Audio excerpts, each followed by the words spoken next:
Oscar BEVIS for IFL TV in association with MTK Global. I'm here at the Matchroom Elite Boxing Gym.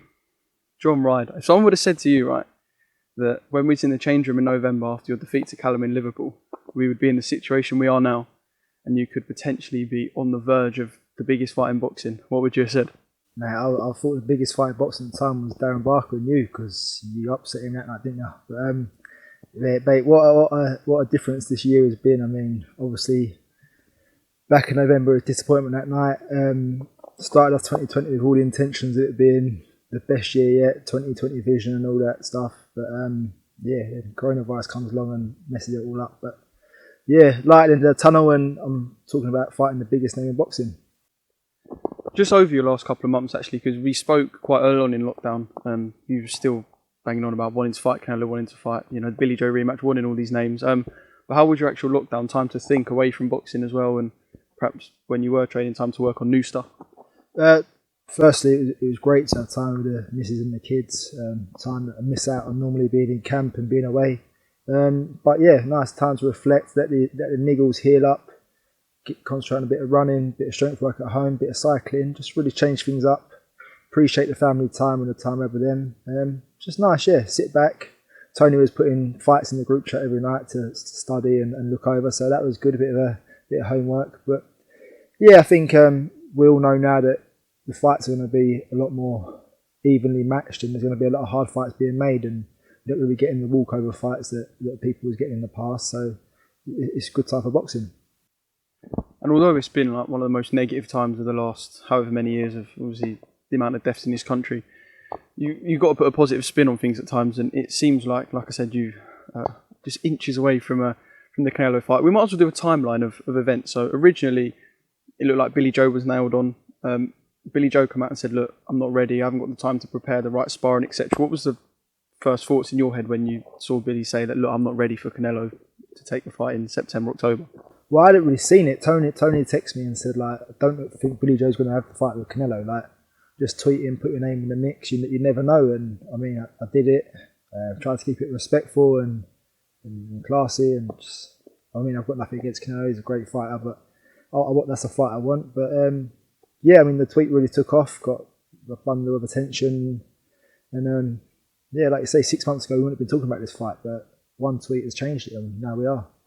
Right, rearranging to make John look even better than he is before. So yeah, obviously, Tony told you that, you know, Billy said that he wouldn't be available for the fight, and then you put that tweet out. When I saw that tweet, I thought, you know, just trying to get your name in the mix and that, but was it actually put out with the intention that look, Canelo might see this, Eddie Reynoso might see this, and it might gain some proper traction? Yeah, I mean, it was more like, I think people think it was a tongue-in-cheek comment, but listen, like, you got to put your name in the mix. There's been bundles of names being thrown around. He's training for a Southpaw in Billy Joe, so I mean, surely that I'm a Southpaw as well. It makes sense to continue to keep the same sparring in and carry on. So fingers crossed. I mean, it's gone a bit quiet, but I'm hoping that in the coming days, weeks, we'll get some news. One thing I hear a lot as well is the gate receipt's not going to be the same. You know, it's probably going to be a smaller fight person, perhaps because you're not a world champion and the likes of Billy Joe and Callum are, that you should be jumping at this fight. But is that really the case? It's not as if you're selling yourself short. It's still the biggest fight in boxing, but do you know where I'm coming from? Like, the reason you should get it is because there's going to be a smaller purse or no gate receipts. Yeah, no, I get it, because there was obviously back and forth with Callum and Billy Joe trying to sort out the purses, and obviously they agreed to what they agreed to. So for a world champion going into the fight, they obviously feel they're entitled to that money, and rightly so, but I'm not taking a belt into that fight. I feel like I should be, but I'm not. But yes, obviously I've got to expect a lower share of the money, but at the end of the day I've still got to get paid and not do it for nothing. Despite the fact, and you know, you won't mind me saying this, there was a bit of tension afterwards, the post-Callum Smith fight, and can you sort of confirm now, or can you say 100% that Eddie's busting his bollocks to get you this fight now with Canelo?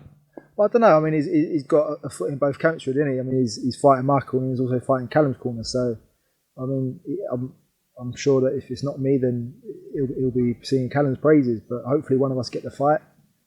Like I say, it is the biggest fight in boxing at the moment. He's the biggest name. So, I hope it's a Brit that gets it. And if it's not myself, then why not Callum? You have been doing sort of your own promotion. You've been wearing the Canelo shirt, which you saw on Instagram, and you've got, what's the hashtag again? The hashtag with the crown at the end? Mate, I can't even remember. Is it hashtag chasing the crown? I Hashtag chasing the crown. Yeah, so you're sort of doing your own little promotion, trying to push for it. But can you tell us of any formal talks that have been had between, I don't know, Eddie or that Tony's got involved in? I've got to give Charlie Sims credit for the hashtag chasing the crown. Not so I can't myself. No, I know Eddie made contact and said like Ryder's available, blah blah, and I think that's pretty much as far as it's gone. But my name's been in the hat. There was a tweet yesterday about Hopkins saying it looked like it was going to be me, so that got a lot of excitement. But for me, I think I just see it as a bit like smoke screens. They might say it's me, then come out with someone completely different. So just see how it goes and just bide my time really.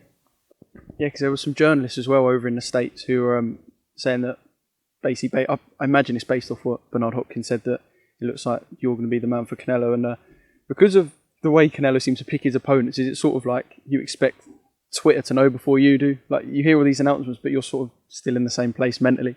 Yeah, I mean it's hard not to get excited, and I mean people say you must be buzzing, like it looks like you're going to get Canelo fight, but no, until it's like signed and agreed, then it's not really happening. Do you know what I mean? And until I'm in the opposite corner, I probably won't believe it myself.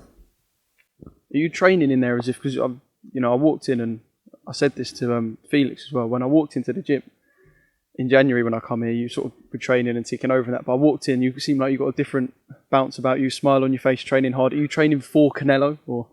At the moment, yeah, I mean that's the only opponent we've got in mind at the moment, so yeah, I mean if the fight comes off, we're ready and we're ready to go. You see Tony working on things with me in there.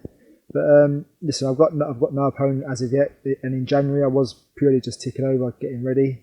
But yeah, I'm just going to take it as it comes, and until I know any different, then I'll start taking the foot off the gas if the date gets pushed back or I'm looking at another opponent. But I want to be ready for September 12th if it does come off. And obviously the whole behind closed doors situation, which makes a fight completely different in the aspects of coaching as well. I'm going to speak to Tony about this in a sec. The Canelo fight, you're going to have a game plan, so many different tactics, and you're going to have to employ that spot on. But with Tony shouting from one corner, Eddie Reynoso shouting from the other corner, does it give a different feel to the fight as if you were going to have it in front of, 15,000 people in Vegas? Yeah, it might be a bit clearer because obviously Reynoso will be shouting in Spanish, Tony will be doing a bit of English, so we'll know what the instructions are for at least. But yeah, no, it will be a real weird feeling. Hopefully by September, you don't know, things might change and you might be able to have a lower capacity crowd, more distancing in place. That'd be nice. But so I know the Mexicans love a good fight, so as long as they're putting on a good fight, I don't think they really care who's winning. So fingers crossed. But yeah, I mean, if it's behind closed doors, then so be it. And how do you beat Canelo? That's like I know that's such an out there question. It just throw at you, how do you beat Canelo? But it's obviously something that's crossed your mind.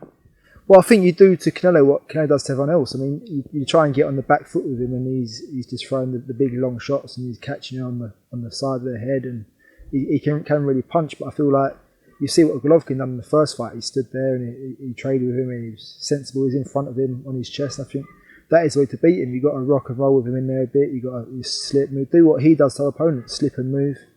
I feel that I like it up a bit more close than he does. He likes to work away at range a bit more and pot shot. So I think you just got to stay busy with him, but not get careless, don't get reckless, because with him it only takes one shot to turn a fight on his head. And how key is it the fact that you've got the boys in there that you can all jump in, do rounds together? Because obviously, like Billy Joe said, he hasn't got the adequate sparring he feels to prepare for Canelo. But you've got boys in there that you can jump in and do 3, 6, 12 rounds with. That's it. We was just saying, like, who do you get to spar to replicate Canelo? And it's really hard. I mean, we've got Ted in there, we've got Felix. Felix is probably a bit tall. Ted's probably ideal height, but he's a lot lighter. But I mean, it's more about just getting the shape of someone and getting the rounds in. And I mean, you're never really truly going to get someone to replicate Canelo's style, are you? So just getting yourself in peak prime condition, getting yourself ready, and just staying well. And just before I let you go, where do we go from here? So finish training, you'll go home, just same again until you hear something, or do you drop Eddie a message and say, let me know what's going on? No, I mean, I just leave Eddie to it. Just he's cracking on. I know Tony will be on his case and Charlie, so I don't want to be the thorn in his side driving him mad. I mean, we're all, at the end of the day, we all go into our families and want to enjoy a bit of family time, so let him have his family time. But yeah, I mean, I was going to pop in there today, but sessions didn't work out. So, I mean, early next week I'll probably pop in the office and see what's going on. Try and bag some free t-shirts. Can you bag me one? I'll try. And can I have a Canelo one as well? well, we'll see if we go out to Vegas. Why not? Let's have it out in Vegas. John, thanks for speaking to me. Obviously, like I said, continue the training, and whatever news we hear, fingers crossed from your perspective that it's Canelo. Yeah, hoping so, praying. I mean, I just want the biggest and best names in boxing, and I mean, I fought two of the best in this country, Billy Joe and Canelo Smith, and I'd love the rematch, but not getting a Canelo fight, I'd obviously love the rematch as them. Other than that, someone like Danny Jacobs, just a fight that's really going to propel me on and just keep me up in the top.